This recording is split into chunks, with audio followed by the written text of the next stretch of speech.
el otorgamiento o la denegatoria de la medida. Fíjense cómo estos requisitos que van uno atado a otro, porque cuando hablábamos de esto de que no tienen un fin en sí mismo y que son instrumentales, también nos está llevando a lo que tiene que ver con que son provisionales. Y eso mismo nos lleva al tercer requisito, son flexibles, esto de que pueden ampliarse, modificarse o sustituirse durante el trámite. Un ejemplo de ampliación bastante común que uno ve en la jurisprudencia de la Corte tiene que ver con lo que es los responsables solidarios. Más de una vez, cuando se otorga la medida cautelar a favor del contribuyente, posteriormente, ya sea pedido del tercero solidario o de la propia empresa, se amplía al responsable solidario, que sabido es que es una figura responsable por deuda ajena en materia tributaria, que no participa de la hipótesis de incidencia, pero que sin embargo puede resultar compelido a pagar e incluso con su propio patrimonio. Entonces, es una situación común que uno ve, lo mismo, a veces sucede que cuando se otorga la medida cautelar, los términos por ahí no queda, o bueno, o no lo entiende el fisco de manera clara y entonces por ahí permite el ingreso de la mercadería de determinada empresa, pero no si esa misma empresa lo que hace es comercializar de otros productos, entonces el tribunal o amplía o aclara los términos de, de la medida. Esto, como les digo, es bastante común a veces de entender que elípticamente por ahí se está incumpliendo la medida, porque por ahí no se ejecuta la deuda, pero se persigue de algún otro modo, como ponerlos en bases de contribuyentes incumplidores, no otorgar certificados, bueno, algunas de las cuestiones que vamos a tratar de ir marcando. Otra de las características que tienen que ver con esto de ser sumarias, sin proceso sumario, que es algo que es verdad que está bastante controvertido en los últimos, después sobre todo de lo que es la sanción de la 26854, por esto del informe previo, aunque es algo que siempre de una u otra manera podía suceder, y entonces se habla de la bilateralidad de la medida cautelar, no deja por eso de hacer algo sumario. Más allá de eso, como aclaración, lo diga o no lo diga la ley, la Corte en instancia originaria más de una vez, hay recientes precedentes del año pasado, lo que hace es diferir el tratamiento de la medida cautelar a la presentación y la contestación de la provincia. Esto, como les digo, hay fallos de este año, del año pasado, algunos con disidencia tal vez, pero es un supuesto que a veces ante determinadas circunstancias dice, bueno, voy a esperar a ver cuál es a la contestación.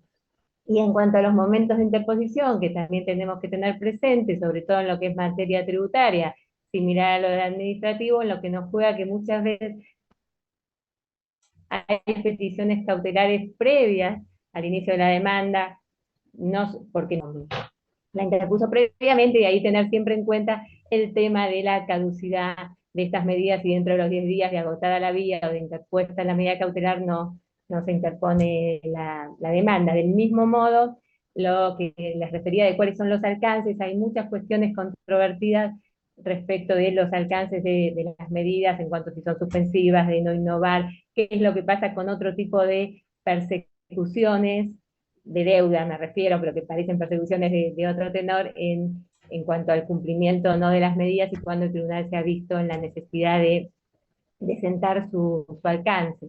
Pasado esto, digamos, en lo que son las características y qué implican cada una, pasemos sí, un poco a ver lo que es, vamos a adentrarnos en cuáles son los requisitos de estas medidas para que las otorguen los tribunales. Sabido es que en principio, por supuesto, parto de algo que tal vez no había mencionado, que en principio es muy estricto, sobre todo porque está en juego la renta pública. ¿Y por qué? Porque sabemos que el latiguillo es que, bueno, no proceden respecto de actos administrativos o legislativos por la presunción de legitimidad que ostentan, y máxime en los temas de renta pública. Sin embargo, vamos a ver entonces cuáles son en este momento los requisitos que ha venido exigiendo la jurisprudencia y puntualmente lo que nos ha marcado el máximo tribunal en temas tributarios. Por un lado, esto de la verosimilitud en el derecho, esa apariencia de buen derecho, a qué nos va a llevar, porque por un lado sabemos que no puede haber un juicio de verdad, ¿sí? Porque si no se estaría prejuzgando. Ahora, esa apariencia, ¿cómo la logramos? ¿Cómo logramos esa convicción del buen derecho, la apariencia del buen derecho, ese equilibrio? Y la verdad es que aunque suene causístico o pesado, en realidad uno va viendo qué es lo que se ha tenido foco, yo creo que de dos maneras. Por un lado, vamos a ver que sobre todo en materia tributaria y de tributos provinciales, hay mucha jurisprudencia que hace, que entra a ver el tema de las medidas cautelares y las otorga en los casos de lo que hace al ámbito de las competencias federales y la afectación ya sea del comercio interjurisdiccional, aduanas interiores, varias leyes federales, energía, hidrocarburos, minería, muchas de esas situaciones vamos viendo que, bueno, cuando no se pueden, o hay que pagar, o directamente está prohibido el ingreso de mercaderías de otras jurisdicciones atado a determinados requisitos, o la salida, o la grabación de alícuotas si la sede no está allí. Muchas de estas cuestiones de distorsión en favor del comercio interjurisdiccional, que por supuesto muchas veces el pretexto, digamos, es proteger las industrias locales, pero que lo que generan es justamente ir contra el sistema económico previsto en la Constitución. Entonces, a nivel de medidas cautelares, vamos a ver que la Corte hace algunas reseñas de qué es lo que está en juego en estas cláusulas, y hay políticas monetarias y más, hay bastantes como para ir sacando alguna línea. Por otro lado, también cuando uno ve por la negativa, cuando es que no lo entiende o qué es lo que dice la verosimilitud, hay un precedente, lo digo ahora porque después por ahí me olvido, muy interesante, el año 2020, ese a nivel de vía de recurso extraordinario, pero también de tributación local, sobre las potestades fiscales del gobierno de la ciudad en cuanto a la Administración General de Puertos, que justamente en lo que hace hincapié el tribunal para entrar y revocar la medida es que uno de los argumentos de las instancias anteriores era la complejidad del tema y por eso entendían que había verosimilitud, y ahí hace hincapié el tribunal en decir, momento, esto significa justamente lo contrario, si hay tanta complejidad, no está esta verosimilitud y esta convicción. Con lo cual es, digamos, algunos puntos para ir mirando y que vamos ahora a tratar de seguir desarrollando. Por otro lado, lo que va a hablar Pablo sobre el peligro en la demora y algunos otros requisitos. Ujú. Sí. Bueno, muy bien, muchas gracias. Eh, Antes de seguir adelante, me gustaría tratar el último punto, el punto 4, cuando ven ahí la ponderación de la afectación del interés público, porque en materia administrativa, pero especialmente en tributario, las medidas cautelares que van a solicitar los contribuyentes van a ir por dos carriles, sea para liberarse o no cumplir con la obligación material, es decir, con la obligación de pago, o para liberarse o no cumplir la obligación formal. ¿Qué es la obligación formal? Son todas aquellas obligaciones que rodean a la obligación de pago. Obligación de usar determinada maquinaria, como puede ser un controlador fiscal, cuyo costo era muy alto y el comerciante decía que no lo podía afrontar. Obligación de utilizar ciertos reagentes químicos, por ejemplo, las estaciones de servicio, para controlar que el combustible que les llega no esté adulterado. Obligación de usar caudalímetros para medir el volumen de granos o el volumen de petróleo. Todas obligaciones formales que los contribuyentes deben cumplir de manera gratuita a la par de su obligación de pago y que a veces son tan onerosas como la obligación de pago en sí misma.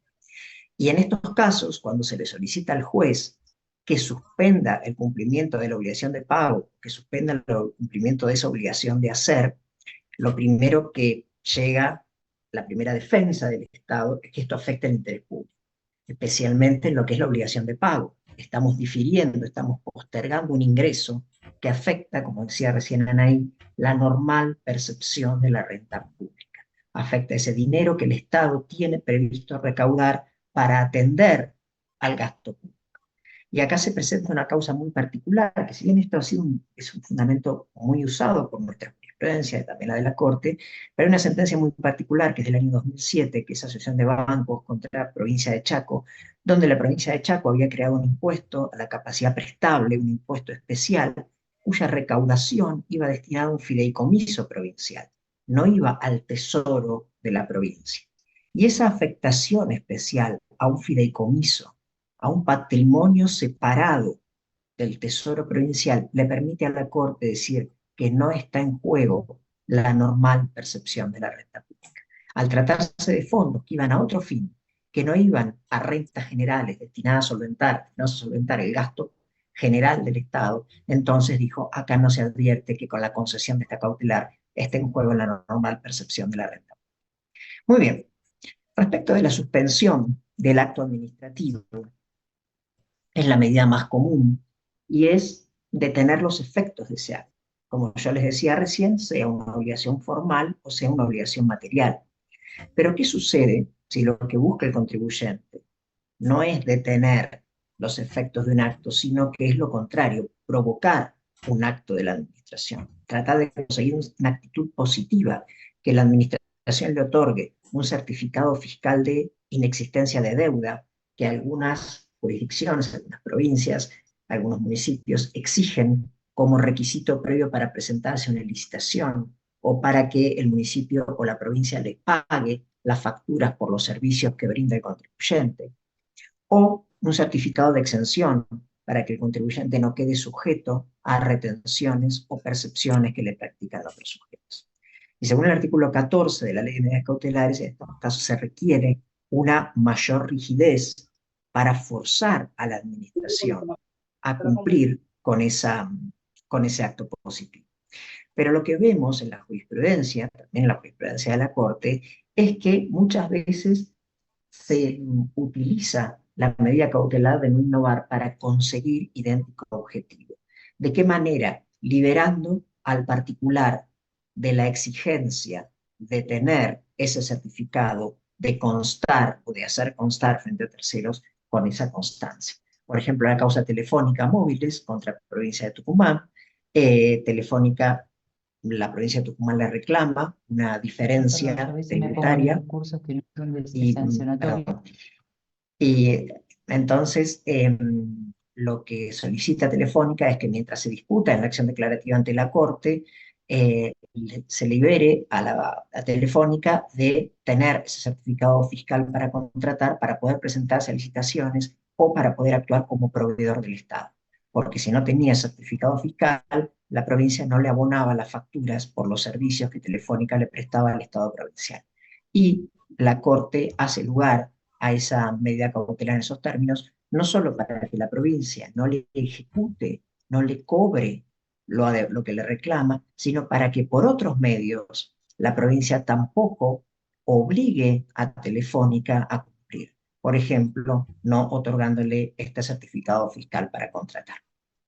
Y ahora sí, Anaí, me parece que es tu Ya, turno respecto sí. de los requisitos. Entrábamos, seguíamos acá un poco en lo que es el análisis de algunas por ahí preguntas o de nuevo cuestiones que se suelen mencionar como juicios de verdad que tal vez no siempre lo son. Esto de a mayor fuerza de un requisito, de la presencia de un requisito, menor exigencia del otro.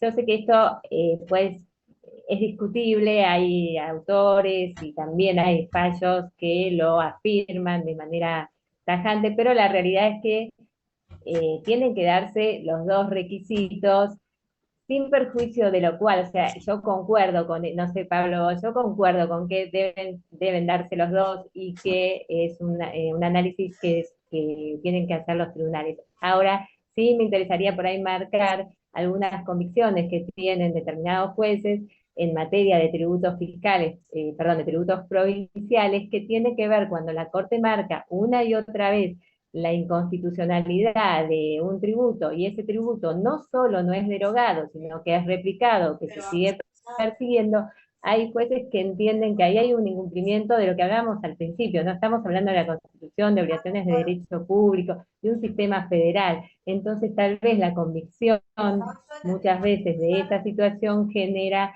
que haya otorgamiento de medidas cautelares con esa fuerte presunción no solo de la sentencia de fondo en otras causas, sino de esta situación. Digo, sé que por ahí esto puede sonar o puede dar lugar a discusión, pero existe esa convicción en algunos jueces, fruto de por ahí marcar estas diferencias. Sin perjuicio de lo cual, uno puede relevar la jurisprudencia también de los últimos años y ver que claramente cuando uno de los requisitos no está, muchas veces pasa en materia de peligro en la demora, sobre todo cuando sí las normas se han derogado y tal vez no está la exacta convicción de que se van a perseguir esos cobros, que si no está aprobado y solo hay afirmaciones genéricas, igualmente se deniegue la medida cautelar y después Pablo también va a comentar un precedente que tiene que ver con que la mera invocación de una sentencia de fondo, por supuesto que no es lo que hace al otorgamiento de la medida cautelar en otro expediente. Y acá un poco lo que, si pasando al punto siguiente que nos marca acá, algo que ya habíamos avanzado en la filmina anterior, que tiene que ver, bueno, en la verosimilitud en el derecho hasta dónde fundar el decisorio, esto del examen de certeza, y qué pasa también cuando el objeto coincide. la verdad que en el relevamiento, no solo de las instancias anteriores, sino puntualmente de la Corte, uno ve cuestiones que es verdad que es difícil trazar una línea, en algunas se avanza un poco más en el análisis, o al menos en lo que mencionábamos antes, en los casos que hacen a tributos provinciales que en principio podrían, tributos o algunas medidas, que en principio podrían afectar alguna de las cláusulas de contenido tributario implícito, sobre la cláusula comercial, establecimiento de utilidad nacional, políticas monetarias, la Corte avanza en hacer algunas menciones justamente en donde finca, y en otras por ahí no se extiende tanto. Ahora ustedes van a ver que en la mención está justamente alegado, por ejemplo, uno de los precedentes más cercanos que tenemos, que es el de Loma Negra, justamente está, digamos, citado expresamente lo que está invocando la empresa que no puede ingresar a la provincia. Y después, solo como comentario me acaba de acordar algo por lo que hablaban, el 2 de noviembre del año pasado hay un fallo en que la Corte difiere, lo que les decía, difiere el tratamiento de la medida cautelar, es un tema de una tasa en principio ambiental de la provincia de Santa Fe, pero que hace una distinción si el tratamiento definitivo de los residuos peligrosos se hace en un establecimiento fuera de su jurisdicción. Solsim se llama. Bueno, la Corte difiere, pero hay una disidencia, por eso les decía, del ministro Rosenkrantz, en el que, en su disidencia, menciona todas estas cuestiones que les digo respecto de la verosimilitud o de la fuerte convicción de que sería un tributo discriminatorio. De nuevo, nos tendríamos que quedar con esto de, por supuesto, no es un juicio de verdad, pero tampoco, pero hay que de algún modo ir entrando, y en cada uno de los precedentes uno puede dar mayor o menor justificación, pero en todos los que venimos nombrando existe esta situación. Y en cuanto al peligro en la demora, que también es algo que se suele controvertir en materia tributaria, porque muchos dicen, bueno, no deja de ser plata, con lo cual cuando tenés o no. Ya vimos que no siempre es plata, que es lo que explicaba Pablo, muchas veces tiene que ver con esto, con el correrte de un registro y quedarte afuera, el no darte un certificado fiscal para estar en obras para licitar, para contratar, hay un montón de otras medidas. Y no solo eso, hay situaciones, algunas las trajimos, que también en materia económica pueden llevar directamente a una insolvencia, algo que no te sirva la sentencia. Creo que es lo que siempre hay que pensar, esto de que no te sirva la sentencia al momento en que sea dictada. Acá una de las preguntas también que nos hacíamos tiene que ver con que suelen denegarse las medidas cuando, bajo el argumento de si coinciden con el objeto principal. Esto muchas veces hay que analizarlo en el modo en que está planteado, porque vamos a ver precedentes en los que se dice, bueno, si vos pedís la suspensión de los efectos de una ley y por el otro lado, la inconstitucionalidad de una ley, y por el otro lado estás pidiendo la suspensión de los efectos en la cautelar, estás coincidiendo. Bueno, si esto fuera así, cerremos ya y nos vamos, porque en realidad en muchas vamos a encontrar esto. Creo que hay que ir un poco más allá y ver en cada uno de los casos. Hay casos que hasta sí va a pasar, porque bueno, tiene que importar, exportar, pero eso no puede, a mi criterio, a criterio de los fallos que estamos viendo, decir, bueno, listo, no se admite la medida cautelar.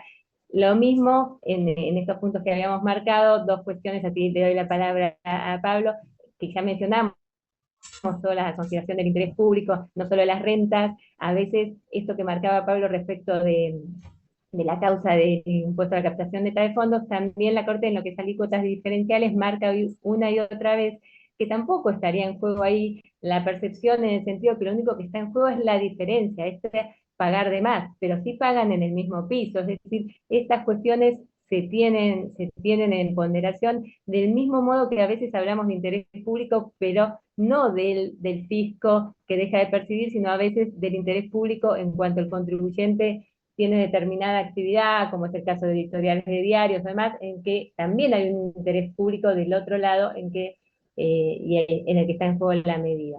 Y la contracautela, que no hemos hecho todavía algunas menciones respecto a los requisitos, que sabemos que hay tres tipos de contracautela, personal, juratoria, tal, pero por ahí sí algunas referencias que en materia tributaria, en lo que es de tributos federales, uno suele ver en las instancias anteriores pedidos, digamos, de contracautela, que a veces, si son en montos muy altos, también le generan un inconveniente al contribuyente. Por ahí en niveles de instancia originaria no se ven tanto los requisitos de la contracautela, lo último que menciono y te doy la palabra, si bien no es instancia, perdón, si bien no es medida cautelar, es interesante el fallo del 6 de junio respecto de esto de lo que se exige, en ese caso era por la ejecución de la sentencia de una tabacalera, qué es lo que se exige, porque qué va a pasar cuando esté la sentencia de fondo, si la sentencia de fondo, bueno, corre otra suerte.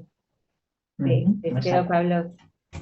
Bueno, muchas gracias. Ahora sí, vamos a empezar vamos a entrar con la verosimilitud del derecho en especial, el peligro en la demora en especial. Como decían ahí, la verosimilitud de derecho no es un análisis de fondo sobre la certeza que le asiste al reclamo de la parte. Y no podría ser así, porque en ese estado larval que implica en la concesión de la medida cautelar, el juez estaría adelantando opinión si le pidiéramos un examen de certeza sobre la cuestión.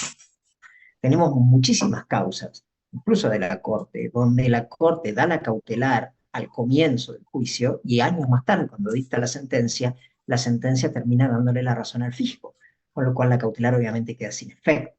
Es lo normal, es lo lógico, porque lo que se hace en esa primera medida es un humo de buen derecho, que no solo implica analizar la verosimilitud de quien la pide, sino también la falta de razón de la contraparte. Esencialmente la falta de motivación del acto administrativo, muchas veces, que es lo que conduce a la justicia a proteger al contribuyente, cuando no sabemos por qué la administración tomó esa decisión. Y acá es importante porque lo que estamos viendo en los últimos tiempos es a nivel de agencias de recaudación, tanto la federal como las subnacionales, una utilización cada vez mayor de la tecnología. Y esa utilización cada vez mayor de la tecnología hace que se usen algoritmos, fórmulas matemáticas, para incluir a los contribuyentes en determinados sistemas, por ejemplo, de riesgo fiscal, que Anaí lo mencionó recién, donde una vez que el contribuyente, en función de ciertos parámetros, es catalogado como sujeto de riesgo fiscal, va a quedar sujeto a una mayor alícuota de retención y de percepción. Cuando negocie con otros sujetos o en sus operaciones bancarias, se le va a retener o percibir un mayor importe en concepto de tributos. Muchas veces el contribuyente no sabe por qué motivos se lo incluyó en ese padrón, se lo incluyó en ese registro. Bueno, acá es donde las cautelares van a jugar un rol importante junto con otro, que no nos va a dar el tiempo para verlo, otro instrumento, que es el habeas data, o el acceso a la información para que el fisco explique por qué tomó esa decisión. Muy bien. Y acá, esto también Anaí se los adelantó, ¿qué pasa cuando ya hay una sentencia previa, firme, que declara la inconstitucionalidad de una ley? Y luego viene otro contribuyente en idéntica situación, en este caso era una provincia, no era un contribuyente, era la provincia de Formosa, que venía pidiendo que sobre la base de una sentencia anterior que tenía la Corte, que le reconocía la razón a otra provincia en idéntico reclamo contra el Estado Nacional, solicite una medida cautelar. Y la Corte dice, bueno, por más que la situación, la ley que se impugna sea la misma, la situación jurídica sea idéntica, de todos modos hay que fundar la cautelar, hay que estudiar la cautelar, hay que ver si hay peligro en la demora para conceder. No alcanza con la mera verosimilitud del derecho. Y en general, focalizándonos en nuestra materia, la tributaria, cuando vemos que prospera la verosimilitud del derecho y especialmente en la jurisprudencia de la Corte. Y la Corte, en su rol de custodio de nuestra cuestión, siempre, o mejor dicho, tiene una línea bastante consolidada para hacer respetar las competencias de cada uno de los niveles de gobierno. En esta causa, Loma Negra contra la provincia de Misiones del año 2022, la provincia de Misiones cobra un anticipo de impuestos sobre los ingresos brutos a las mercaderías que entran a la provincia. Y si el contribuyente no paga al momento de entrar, no le dejan entrar a la mercadería. Y la Corte, en esta causa del año 2022, a las que siguieron varias medidas cautelares de otros contribuyentes, hace lugar a la medida cautelar para que la provincia de Misiones no le pueda exigir a Loma Negra el ingreso de ese anticipo. La verosimilitud del derecho viene dada porque se le estaría colocando una restricción al tránsito, a la circulación de mercadería, condicionándolo a un pago de un tributo que en este caso el contribuyente considera que no le corresponde abonar. Y lo que está en juego acá es una cláusula que a los tributaristas nos importa mucho, que es la cláusula comercial, la posibilidad de que los sujetos libremente comercialicen en todo el territorio, muevan sus mercaderías por todo el territorio, compitan en todo el territorio. Esta libertad, esta unidad del comercio, lo que está en juego detrás de esta unidad del comercio es la unidad nacional. Un solo país, una sola moneda, un solo comercio. Y esto es fundamental en nuestra estructura constitucional y por eso siempre la Corte ha sido tan celosa en protegerlo. En Colegio de Escribanos también está en juego la libertad de comercio y la libertad de contratar y de competir, porque la provincia de Buenos Aires modifica el impuesto de sellos y establece una alícuota más baja cuando contrato un escribano de la provincia de Buenos Aires. Mientras que si para hacer idéntica operación contrato a un escribano de la ciudad de Buenos Aires, por ejemplo, la venta de un inmueble en la provincia de Buenos Aires. Si contrato un escribano de provincia de Buenos Aires, paga una alícuota más baja. Si contrato un escribano ubicado o registrado fuera de la provincia para hacer la venta de ese inmueble ubicado en la provincia de Buenos Aires, quedó grabado a una alícuota más alta.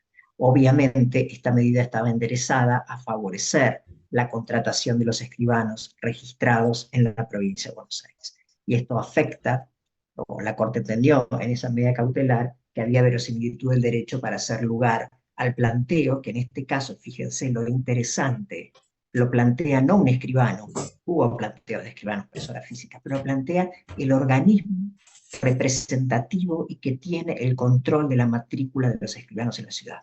Corporativamente iba el colegio de la ciudad, fue el colegio de la ciudad, a defender los intereses de los escribanos de la ciudad frente a esta posición de la postura, a esta posición de la provincia de Buenos Aires, esta decisión de la provincia de Buenos Aires que los afectaba. Y la Corte hizo lugar a la cautelar y luego posteriormente, años más tarde, también hace lugar al fondo de la cuestión y declara inconstitucional esa discriminación que establecía la provincia de Mendoza.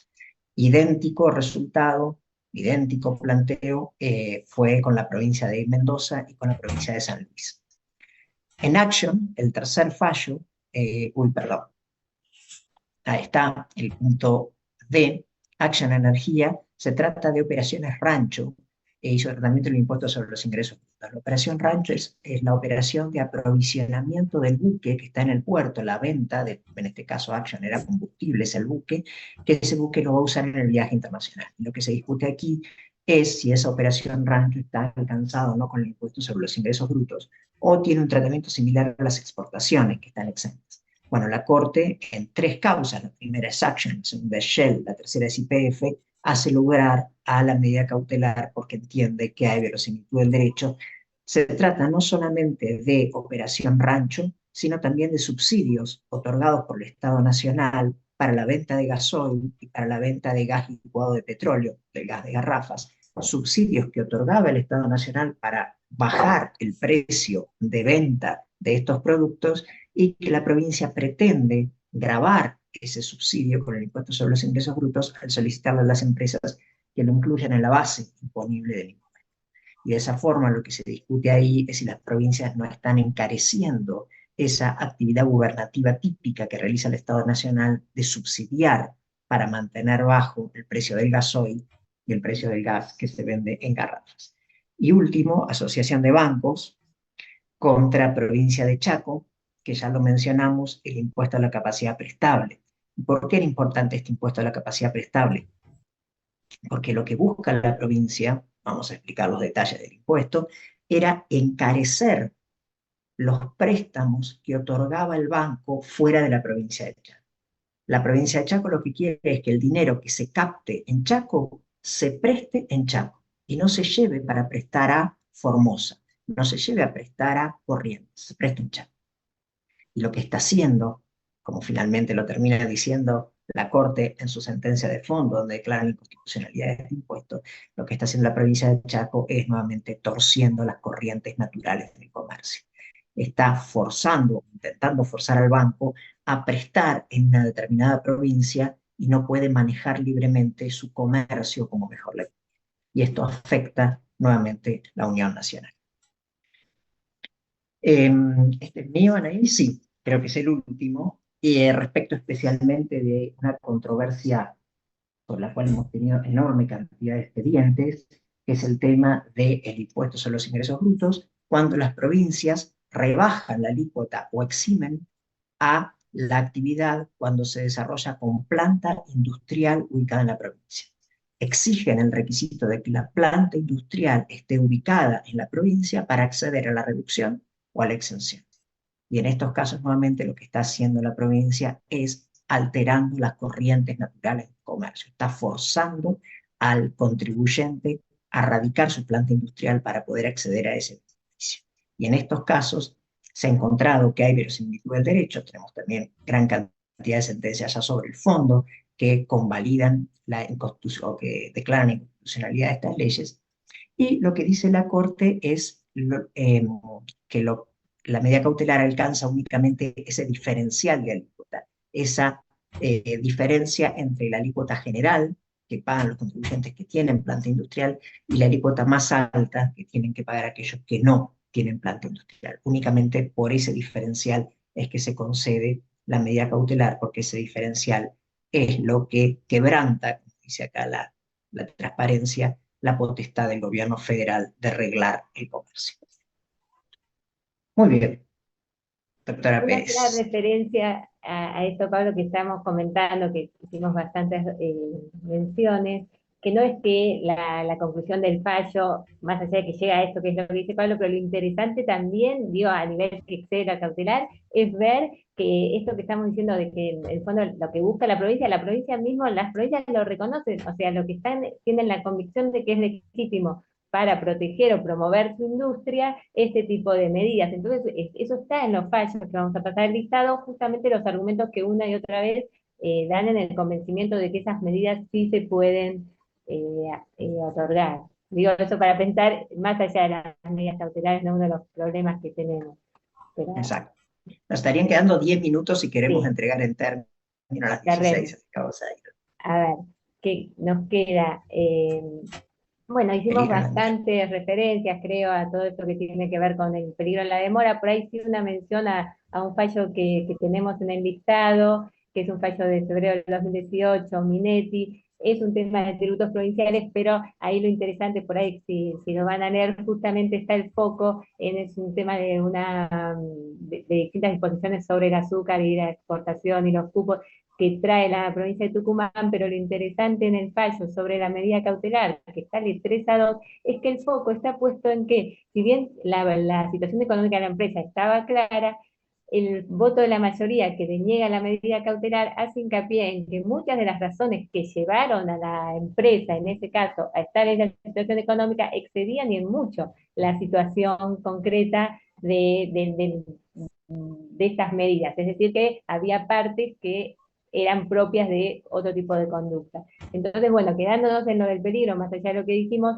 en cuanto a monetario, es verdad que también tenemos en algunos de los fallos citas sobre cuánto es, digamos, la significancia económica. Lo que pasa es que hoy es difícil medir en números. Hay algunos de las citas que tenemos, como Teima y demás, en las que uno ve que era exorbitante, pero hoy se hace más difícil medirlo solo en una cuestión por ahí monetaria. Ujú. Sí, Eh, yo con eso te agregaría algo ahí, que una sí, causa que son 4 o 5 causas, que es el reclamo de las 5 provincias patagónicas respecto de Transportadora Gas del Sur por impuesto de sellos, que eran los contratos anteriores a la sí. privatización de Transportadora Gas del Sur y los contratos posteriores. Y en ese caso la Corte habla de la significancia económica, va a aparecer, me parece ahí, porque en Sí, ese lo momento tiene. del 1-1 ascendían a 1.500 millones de dólares los reclamos conjuntos de las 5 provincias patagónicas contra Transportadora. Y Transportadora decía, si yo tengo que pagar esto, cierro. Exacto. Exacto. ¿Pasamos? Pasamos, ¿sí? Así podemos avanzar de ahí. Justo ahí apareció. Bueno, Perdón. no, no, pero ahí teníamos lo del monto, pero igual también podemos hacer esto bastante rápido, que eran los fallos que habíamos mencionado, exacto, que es lo que también dice Pablo, de la significancia económica que tienen en cuanto cómo le juegan a las empresas, porque también es verdad que, por ejemplo, en varias se hace hincapié, y bueno, son de algunas instancias anteriores, en que, bueno, en realidad es una pyme, entonces, ¿cómo le juega a la pyme ese monto? Por supuesto, en los casos concretos los análisis varían, no se trata solo del monto, pero se han tenido en cuenta. Lo mismo es muy, ah, es muy interesante este precedente que mencionábamos, Teima, porque tiene que ver con el compromiso y el cumplimiento de acuerdos internacionales, de tratados internacionales, y lo que planteaba ante la pretensión provincial, lo que planteaba la empresa es, bueno, estoy en las negociaciones que traen estos tratados para ver si llego a un acuerdo, también el monto era altísimo, y lo que pedía es eso, hasta decía, bueno, no estoy discutiendo en cuanto a la legitimidad o no de la pretensión, sino que esperar a terminar el cumplimiento de estos tratados. Y creo que teníamos en lo siguiente que nos faltaba tratar de estas cuestiones, por ahí a ver, bueno, estos los hemos hablado, el de los conflictos, esto es un poco la misma referencia a lo que tiene que ver con los conflictos de naturaleza interestadual que se suscitan muchas veces. En términos de política monetaria nos estamos refiriendo a esto que hemos nombrado y que tenían varias provincias, que se conoce como el impuesto a la captación neta de fondos, que si bien uno puede resolverlo exclusivamente por ahí, por lo que hablábamos de comercio y demás, también la Corte hizo mucho hincapié en el fallo, no en la cautelar, pero sí en el fallo del Fondo de Crédito sobre lo que es la afectación de la política monetaria del Estado federal, la cláusula 75, inciso 11 o inciso 6, y cómo hay determinadas políticas en las que no se puede interferir. Y una referencia, abajo tenemos de nuevo el del Chaco, que ya lo hemos mencionado, pero hay otro también de Asociación de Bancos, el A2107, que respecto de la cautelar, eso ahí es contra la provincia de Buenos Aires, que obligaba a los bancos a anotar embargos fuera de la jurisdicción de la provincia. Y era el planteo que hacía de nuevo la Asociación de Bancos, que viene defendiéndolos, y en ese caso la Corte hace una referencia le dice al fisco, con esto, con impedir, digamos, el artículo 13 y 14 en ese momento del Código Fiscal, yo no te estoy, digamos, con esta medida no impido que vos persigas a los verdaderos contribuyentes mediante las ejecuciones fiscales en el territorio que consideres y demás, es decir, más porque esto era un tema de solidaridad en el que era lo que cuestionaban los bancos, y hace esa referencia también, que es muy Exacto. interesante en esa cuestión. Si querés, Pablo, pasamos. Ahí vamos. Cautelares concedidas o confirmadas. ¿Esto ya lo vimos? Claro, y No. estas Sí. son las que mencionábamos del último año, las siguientes, que hay, después de los consensos fiscales y cuando algunas provincias llegaron a acuerdos para derogar estas alícuotas diferenciales, estas alícuotas a gravar en ingresos brutos, que veníamos viendo después del fallo Bayer, lo que está haciendo la Corte en muchas situaciones es, al pedido cautelar,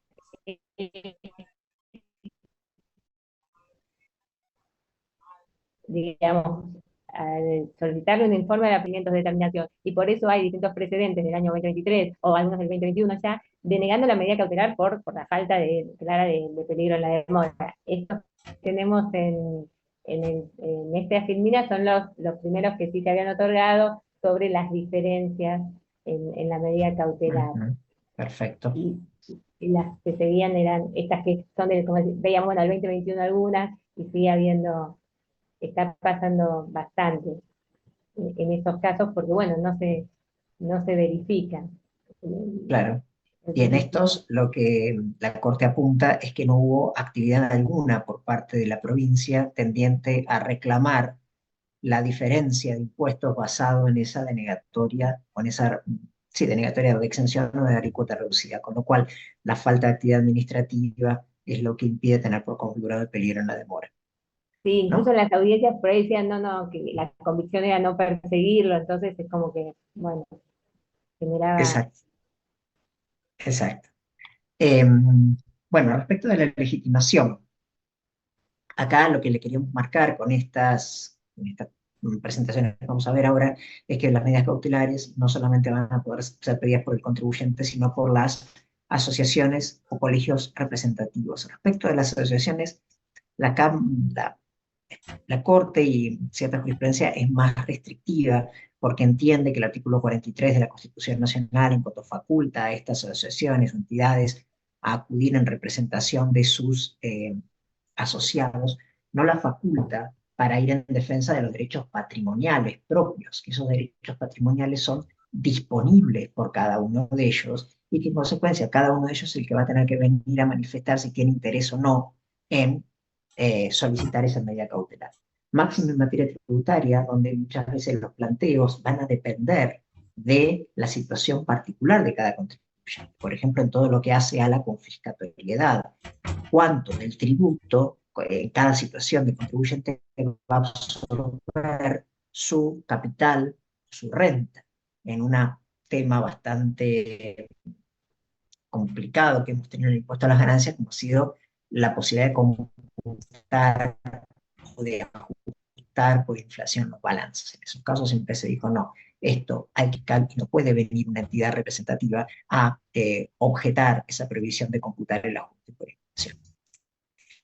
Entonces, ¿quiénes tendrían legitimación para solicitar la medida cautelar por medio de una asociación u una entidad representativa?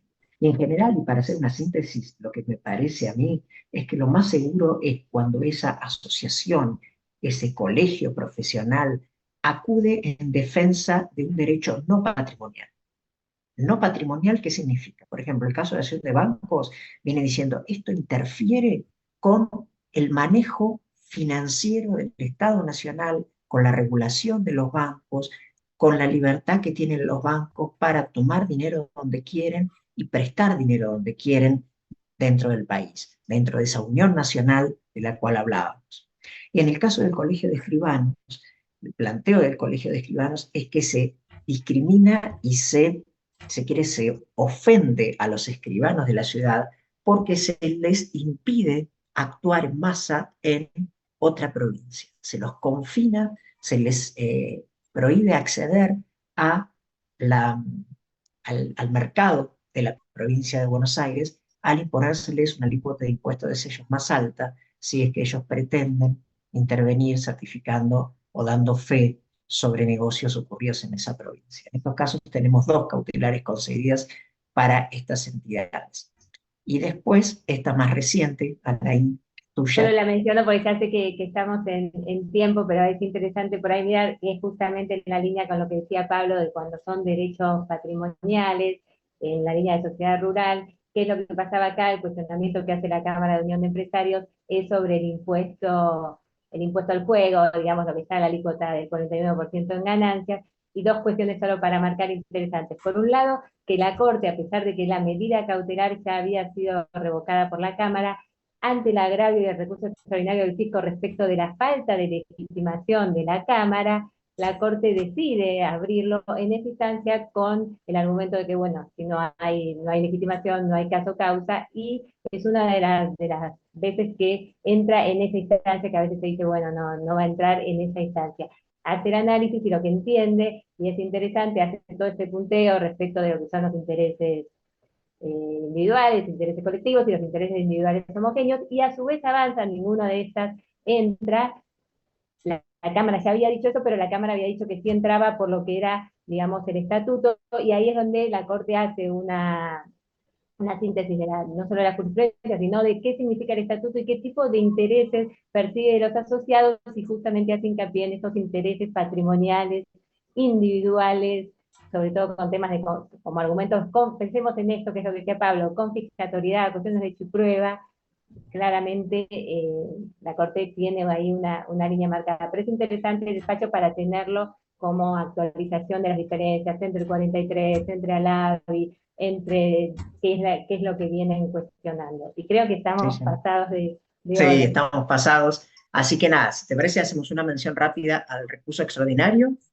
A ver, vamos rápido a eso. Y, nos había faltado lo de la extensión de la responsabilidad solidaria. Sí, algo Menciona.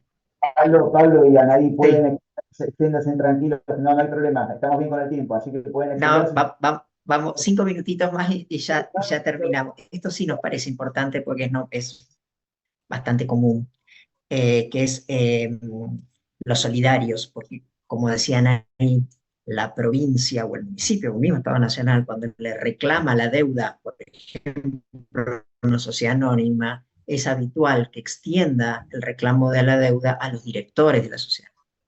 o cuando se trata de impuesto de sellos, que todos los contratantes son solidariamente responsables del pago del impuesto, le va a reclamar el impuesto de sello a uno, pero va a extender la responsabilidad solidaria a los demás. Atención con esto, porque le puede extender la responsabilidad solidaria también a los exentos del pago del impuesto de sellos. De forma tal que si ustedes celebran un contrato cuando están en un club, en una asociación civil sin fin de lucro, en una fundación, en una mutual que está exenta por ser mutual, por ser asociación, está exenta de los tributos locales, puede ser que esté exenta, que no tenga que pagar, pero no se va a liberar de su responsabilidad solidaria por los contratos, por los instrumentos que se y va a tener que pagar y luego irá a reclamar contra los otros obligados al pago. Pero esto es algo que vemos muy común. ¿Y qué sucede?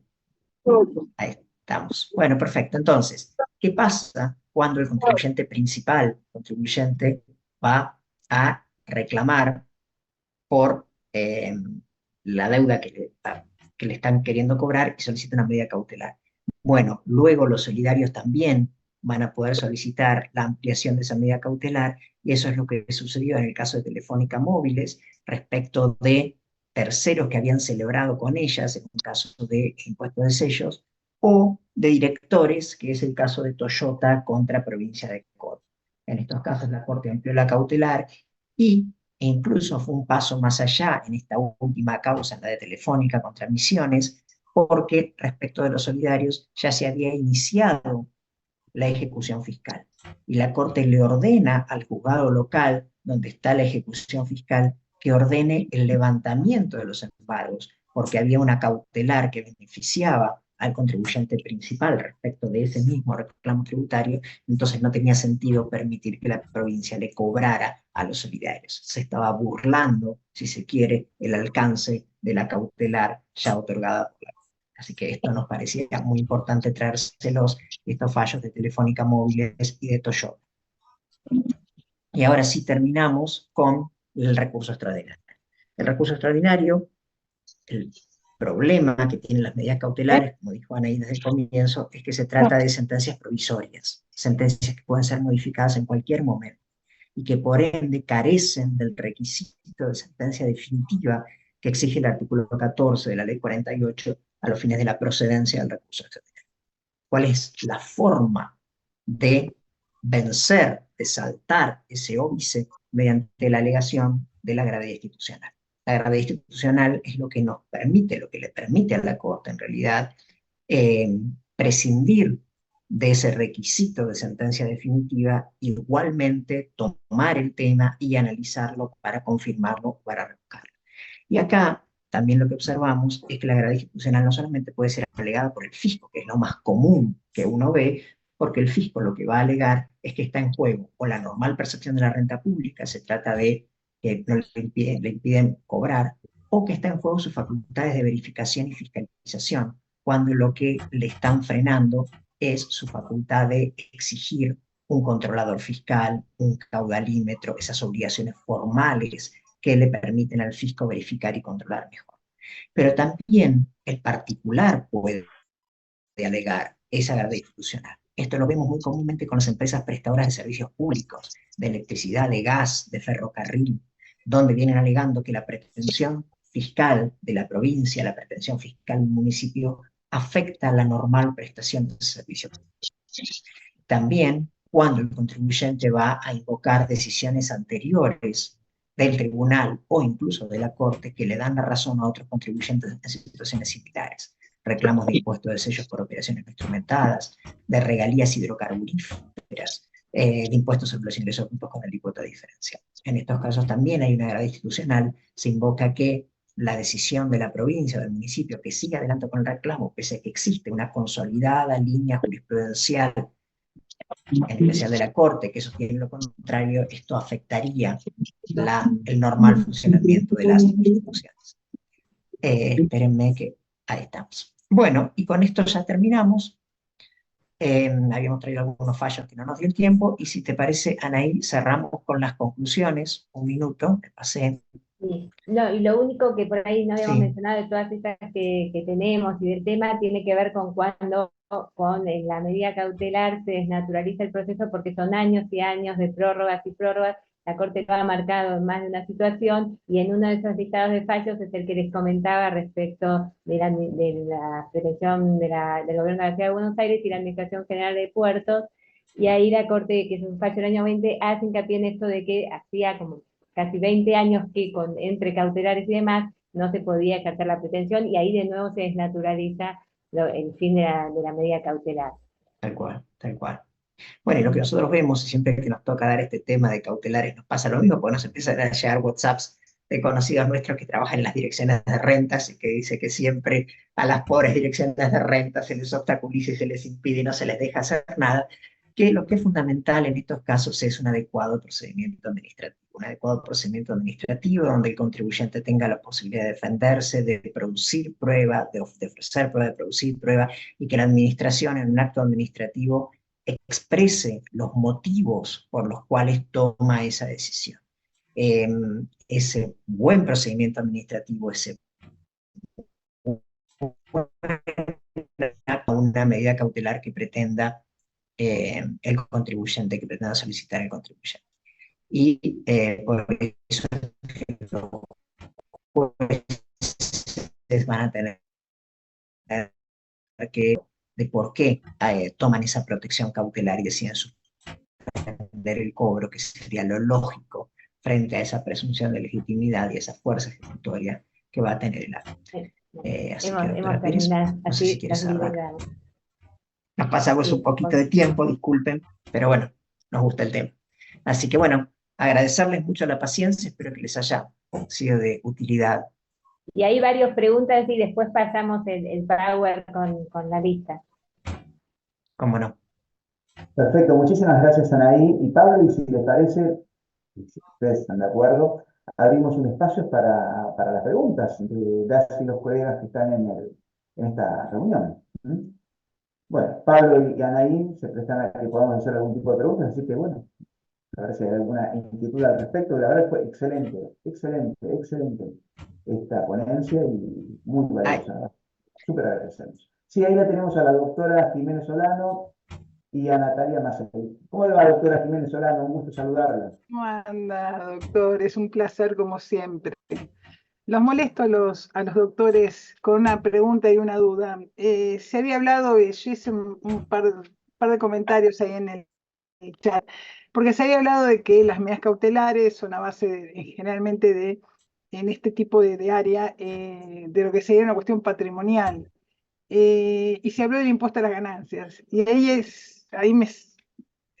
una llamarada sobre el tema, más que nada de la gente de tercera edad, jubilados y los retirados de instituciones, que son susceptibles de la percepción de la aplicación de impuesto a las ganancias, cuando sus haberes de retiro o jubilación no son rentas ni son ganancias. Entonces, gracias a Dios, bueno, a través del precedente, la Corte Suprema, que en el caso García, reconoció todo esto.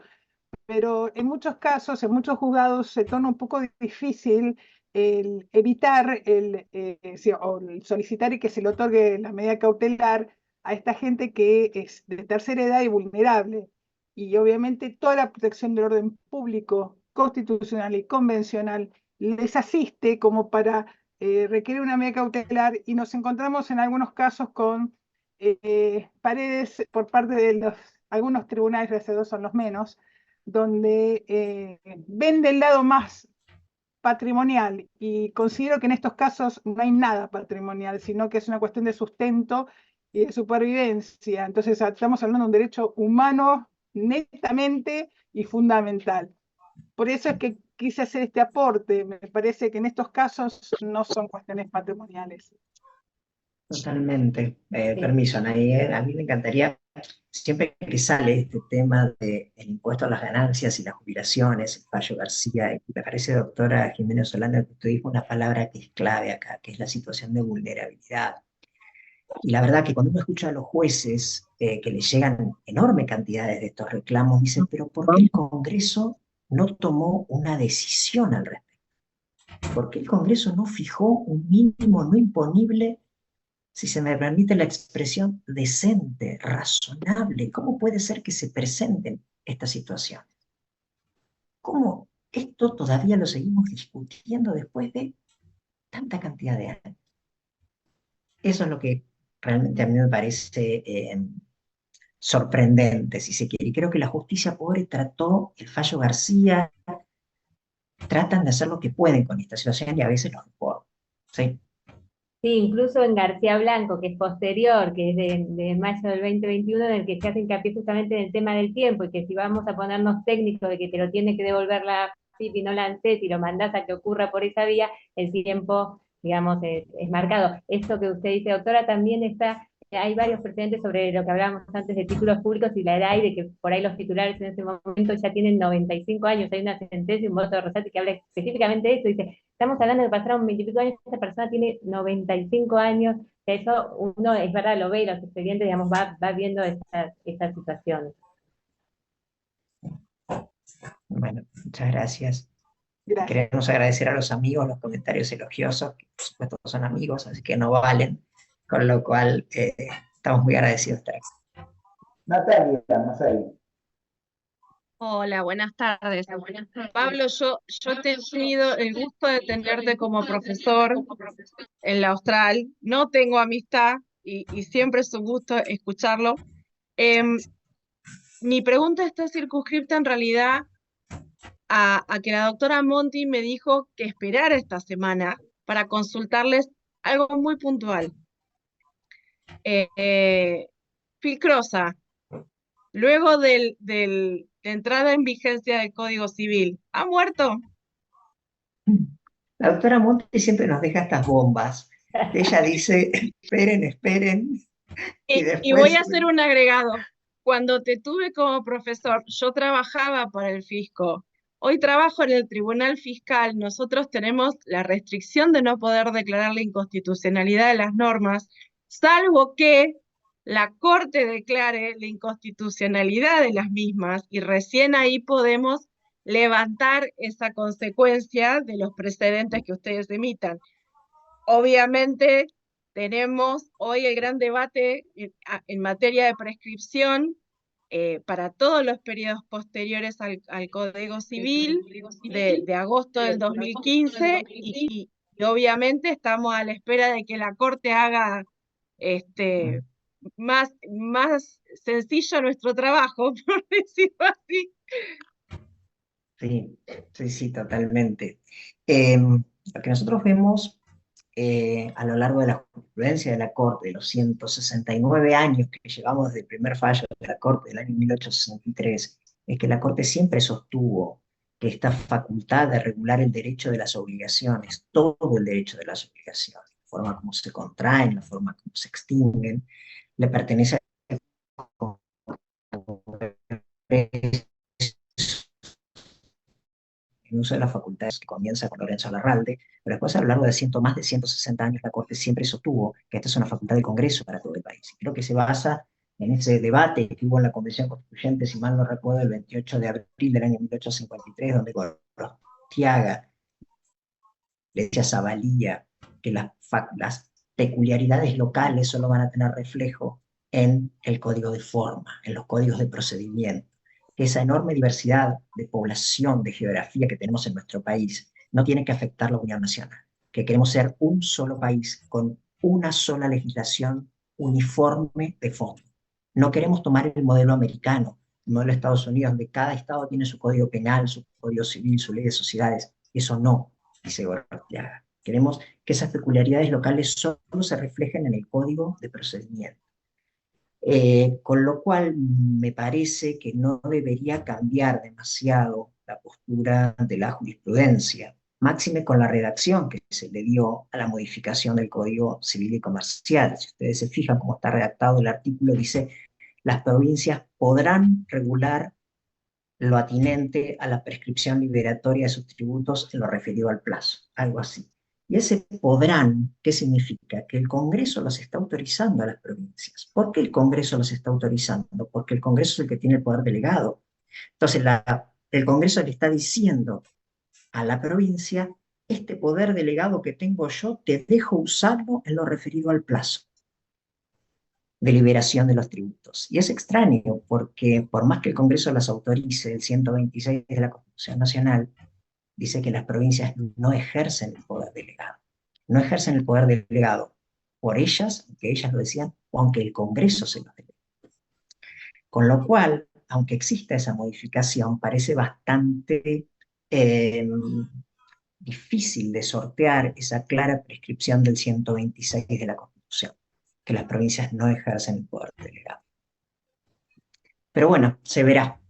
Todavía no tenemos una... Tengo el placer de haber hecho un voto en ese sentido, que ya hemos tenido precedentes en provincia, y hemos sacado un voto considerando justamente la aplicación del Código Civil, por lo menos la vocalía sexta, y no hemos logrado mayoría, más allá de que el Tribunal Fiscal de la provincia hoy está desintegrado, y el tercer voto es con jueces. No hemos logrado la mayoría para que eso pueda salir en ese sentido, aplicando otros dos el Código Fiscal. Bueno, muchas gracias. Y volviendo otra vez a extender los plazos. Sí. Muchísimas gracias. Muchas gracias. Bueno, no queremos aburrirlos más, así que... ¿Me escuchás, Pablo? Sí, sí. Ah, gracias. Es que recién me puedo conectar con sonido. Muchas gracias a los dos. Bueno, muchas gracias. No sé. Pobre, quedó ¿Y Elio. alguien más? ¿Cómo? Quedó Elio, creo que te quería hacer una pregunta. Sí, Elio quiere hacer una pregunta porque además están todos aquellos a quienes les dejé preguntas pendientes para ustedes, Claro. Pablo y Anaí. Son unos 10.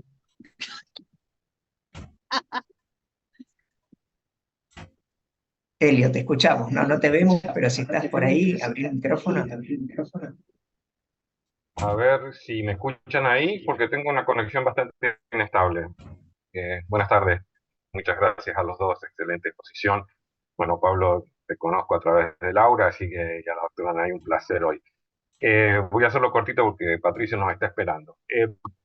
Dos preguntas. Una referida al tema de la legitimación, que me interesó mucho porque en el último tiempo en la provincia de Buenos Aires hay una serie de nuevas tasas municipales en las cuales esta tasa vial se suma al impuesto de los combustibles, al valor de los combustibles, o algunas tasas que se aplican para recaudar fondos para la conservación de las calles que están afectadas a un determinado interés o puerto,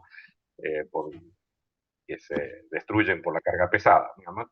Hay una serie de tasas municipales en donde aquí el contribuyente termina quedando muy difuso, porque el que usa la red vial, por decirlo de alguna manera, es un sujeto determinado que va y carga combustible, pero el que termina depositando el valor de esa tasa es la estación de servicio, o en el caso de los puertos, los acopiadores de grano.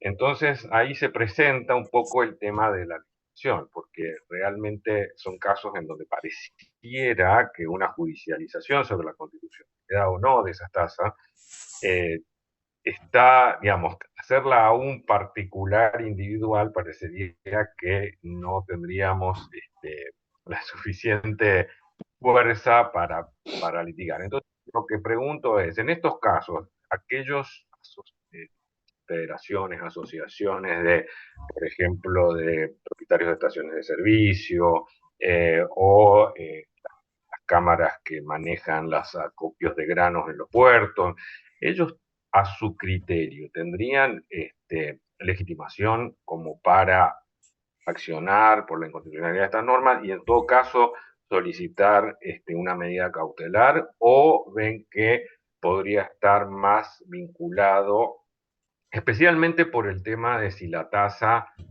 no tanto de si es confiscatorio o no, que eso está claro que habría un tema patrimonial, pero sí cuando lo que no se da en esos casos son los recaudos esenciales o las notas esenciales que la Corte Suprema de Justicia ha fijado para la tasa como instituto de tributación. pienso ahí, Pablo, en el último fallo de la Corte de esta semana, ¿no? O la semana pasada, de la Cantalupi. ecotasa, en donde ahí se está diciendo de que la tasa no puede, digamos, es irrazonable una tasa que se le aplica a unos para cubrir, digamos, determinados gastos que realmente son para todos, ¿no? De toda la comunidad.